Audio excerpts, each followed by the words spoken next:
Good morning, everyone. This is Randy Koka. I'm a research soil scientist with the USDA Forest Service Northern Research Station in Grand Rapids, Minnesota. And this morning you're at the Marcel Experimental Forest. The Marcel was established in 1960 to do watershed-based research related to forest management. You're going to see one of the neatest experiments on the planet today, the SPRUCE experiment. It's the most extensive climate change experiment on the planet, and it's right in our backyard here in northern Minnesota. We should have a good time today. Let's do it.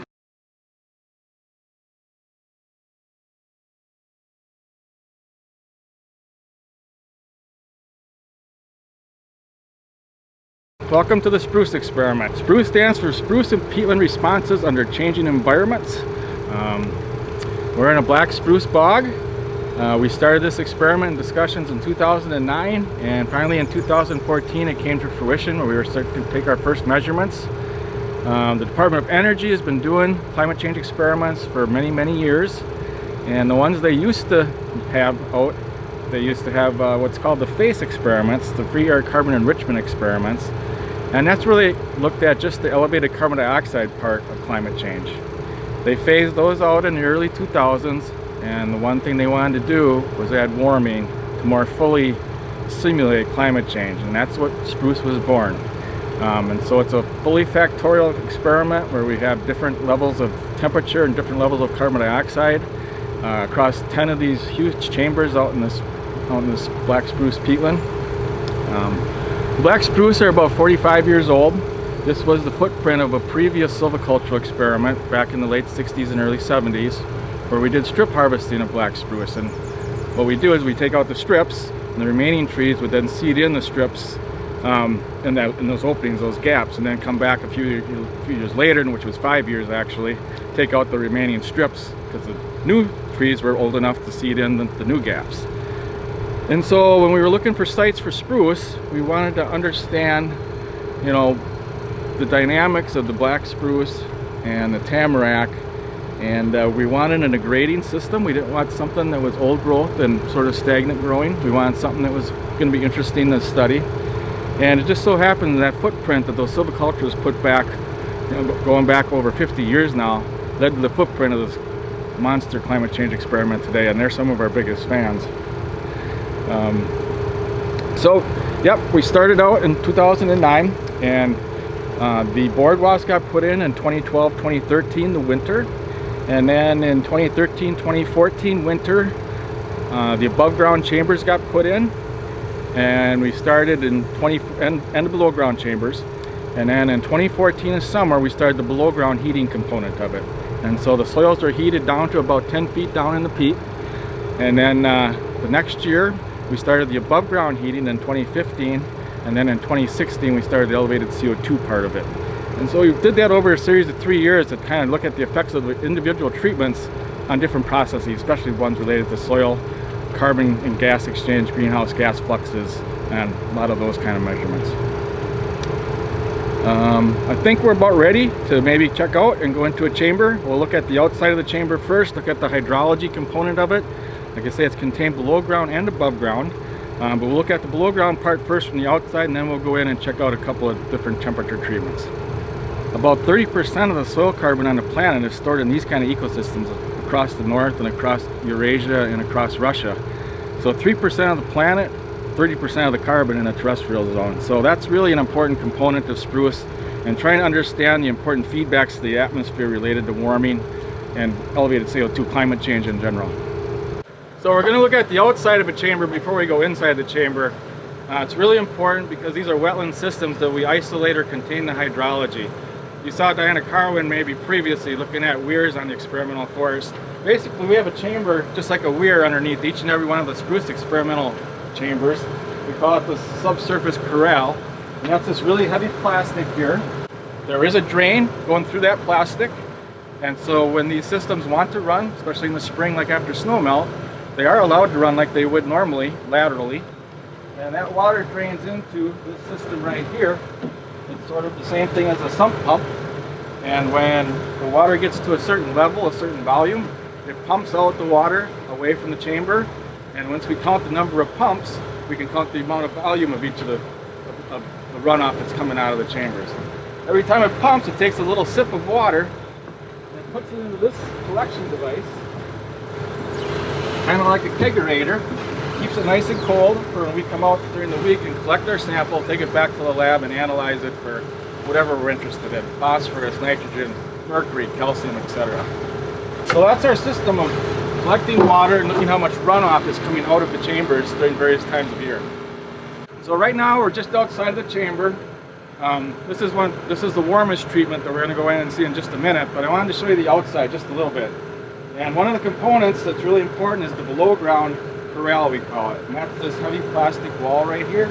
And it goes down, like I said, about 10 feet into the organic soil in the glacial material below. It basically isolates the hydrology. Again, the temperature treatments are a differential from what's outside. So what Eli and he are experiencing right now is the ambient temperature, which was 64 degrees outside.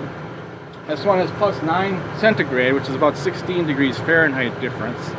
So when we go in there, it should be about 80 degrees inside the chamber versus 64 degrees outside the chamber.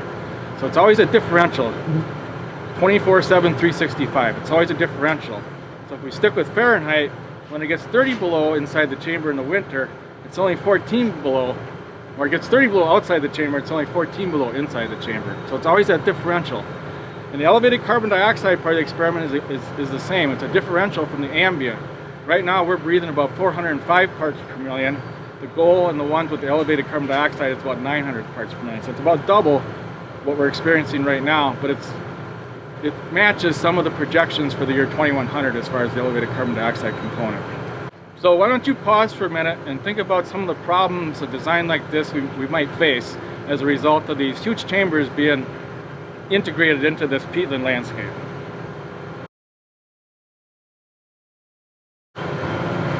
And so several of the caveats are really important. The biggest one is our precipitation. We only get about 90% of the precipitation inside the chambers as outside the chambers. And the type of precipitation we get the least is when precipitation blows sideways in northern Minnesota, and that's snowfall. And so the rainfall catch is pretty good. The snowfall catch is not as good. It's only about 80% in the winter. And so when things blow sideways, they don't necessarily get into the chamber. As a result of that precipitation level being lower, the atmospheric relative humidity is also lower in the warmer chambers. And it's because of the less precipitation, it's not a result of the experimental treatments themselves. And so the atmospheric humidity is really abnormally low inside the warmest chambers as well. Another big one is the wind speed. It's about 5 miles an hour, 24/7, 365. There's no difference in wind speed inside the chamber as outside the chamber. And that has effects on the plant communities and evapotranspiration and some of these other processes that are going on in there. And then the last one that's really important is the light. As you can tell, there's chambers that have clear glass behind me. It's a really cool clear glass that lights about 95% of the natural light through. But there's still 5% of the natural light that doesn't go through, and there's another 2 or 3% of the infrastructure that's aluminum that lets no light through. So in the end, we only get about 92 or 93% of the natural light going into the chambers as well. So there are these caveats. That's why we have systems like over here, which you might see in a little bit, an unchambered control, where we don't have any chambers, but we test the effect of the chambers themselves using these unchambered controls. So now we're inside one of the chambers. This happens to be the warmest chamber, the warmest treatment. It's the plus 16 Fahrenheit or 9 degrees Celsius treatment. And we're really starting to see effects. But first I want to talk a little bit about the infrastructure. We got this inside boardwalk inside the chambers, and it coincides with the opening in the top of the chamber above us. And so this is where the precip comes in, inside this footprint that's in front of me. That's the actual working area of the chamber itself. This is where all the science occurs, is out in front of me here. We have literally hundreds of people involved, and so one of the things that we do to try to prevent a lot of disturbance is we use ladders to get out to the middle of the chamber. This is a ladder holder right here. You can see a ladder behind me. We put the ladders in the holders so that we don't have people trampling this all the time. Otherwise, it's a very sensitive ecosystem, so we try to do everything above the vegetation. Each and every chamber has peat that's about 10 feet deep. That's one of the caveats on how we selected the sites. And depending what you call a tree, they got somewhere between 15 and maybe 25 trees. We didn't plant any trees, we didn't remove any trees. We'll go around and talk about the instrumentation and everyone, but one of the things I want you to get a sense of in this 16-degree-Fahrenheit chamber is the vigor of the trees and the density of the shrub layer. The trees are not faring very well, neither the tamarack or the black spruce in here. You can see they're kind of fuzzy and they're out of shape, and some are actually even perished, they're dead. One of the things that's occurring in the warmest chambers, and mind you, this chamber is a climate of something like northwest Arkansas. There's no peatlands in northwest Arkansas. So this is a different climate than this ecosystem has ever or will ever see. Part of the problem with the trees is when it gets to be a 30-degree day in the spring, it's actually 46 degrees in here, and the trees think it's spring, and they start putting out resources. And then we get another cold spell, something at 10 degrees, and it's 26 degrees inside the chamber, and they get frostbite, and they drop their needles. It's called false springs, is the term for it. And we've always had false springs, climatologically. The frequency of them is increasing dramatically in the warmest chambers. The trees are not handling that false spring very well, whereas the shrub layer doesn't seem to mind it as well. We're not sure why the shrubs aren't being affected as much as the trees, but they are the ones that are winning in this new climate versus the trees and the moss and the lichens. They're all losing. It's the shrub layer right here. It's the blueberries, as you can see right here. If we're looking for a better blueberry climate in the future, we're seeing one in the warmest chambers at this moment. So if you're a blueberry fan, we're going to have lots of blueberries in the future.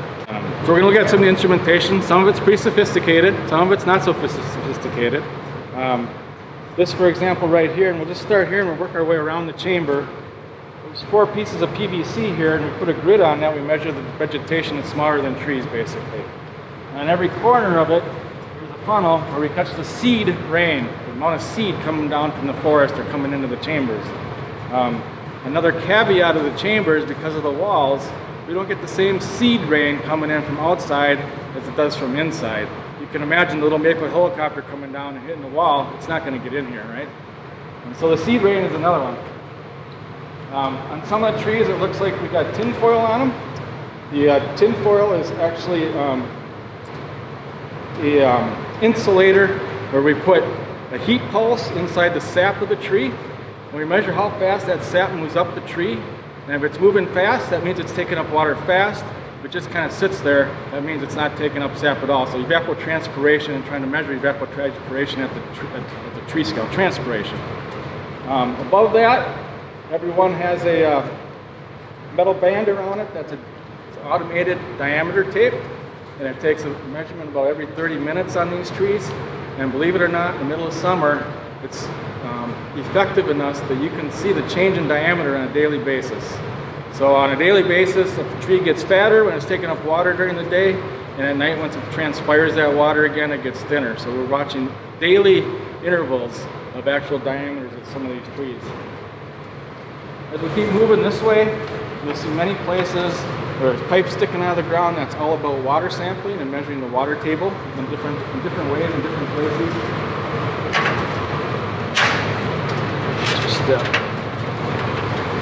Here you'll see these orange cap things, and you'll see some little cages as well. The orange cap things are measuring the nutrients in the soil water of the peatland at different depths. So we're trying to measure and see what the roots are seeing as far as nutrients.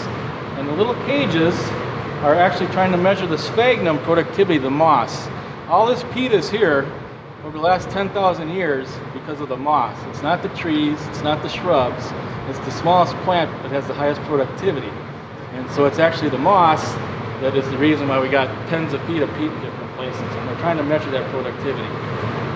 Each and every one of the trees we know and love, it's got its own label. And we measure the diameter and height a couple times a year. So each of the trees are very precious to us. This is a automated mini risotron, and so down that tube there's a camera, and I have a colleague in Tennessee. She can sit at her desk and tell this camera to go up and down that tube and take pictures of the roots. And you can imagine, after one day you look at a root along the side of the channel of the clear plastic, and it's that big, And then a week later it's this big, a week later it's this big. You can start getting some estimate of below ground productivity with these cameras. We move on, there's various places where we'll see boxes sticking out of the ground. Those are all measuring soil temperature at different depths.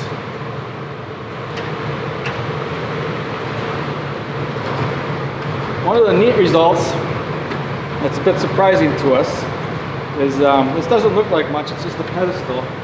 They put a pretty precise measuring device on there to measure the surface of the peat in a whole bunch of different places. And that's the measurements we take in 2 or 3 different places at every chamber. And we found out that we actually lost about this much peat in just the first 3 or 4 years of measurement. So we're blowing off a lot of carbon in these warm ecosystems. We are definitely sources to the atmosphere, not sinks anymore like we have been for 10,000 years.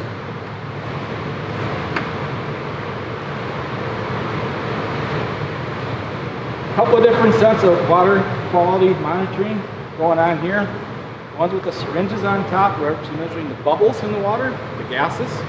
And so we'll measure CO2 and methane bubbles in the water. Not surprisingly, the amount of bubbles in the water are very closely matched to what's coming out of the soil in the bigger soil chambers where we're measuring CO2 and methane. This set here is just some water measurements that we're taking at different depths.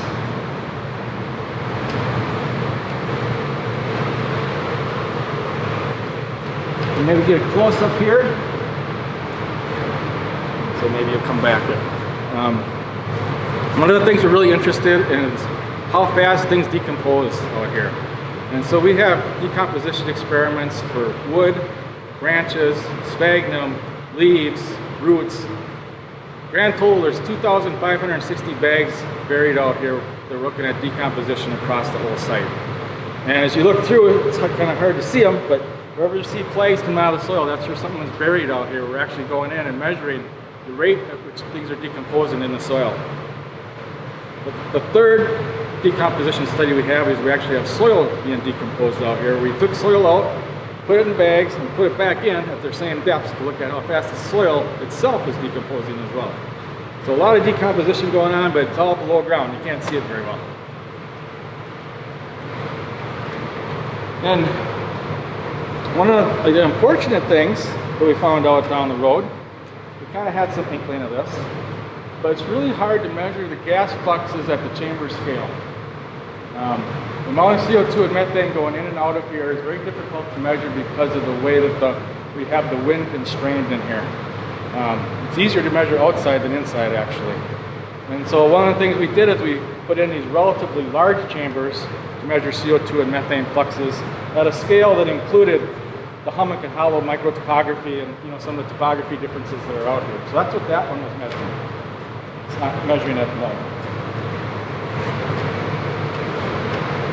There's 2 cameras out here. There's one above me and one right in front of me. And that's basically measuring the plant phenology at 2 different scales, the chamber scale and at the plot scale. And so a professor out at Northern Arizona University, he has a whole network of these cameras across the globe. So you can look in the Black Forest or you can look in the Sahara Desert. You can also pull up this chamber in Spruce. And if we're in the chamber during this half-an-hour interaction, our picture will actually go up on his website so you can see us looking at his cameras. But the chamber scale one has been really interesting, especially as the changes have been occurring in the vegetation in these warmer chambers. We got documentation with pictures of how it's been happening, which is really neat. So as part of the experimental design, we have 10 different chambers, and they all have different temperature treatments by CO2 treatments, elevated carbon dioxide. But we also talked about the effect of the chambers themselves. So one of the other parts of the experimental design is having unchambered control. So there's no above ground chamber, there's no below ground chamber, but all the instrumentation is essentially in this footprint that is inside one of the chambers. So we can test the effect of all those caveats we talked about earlier.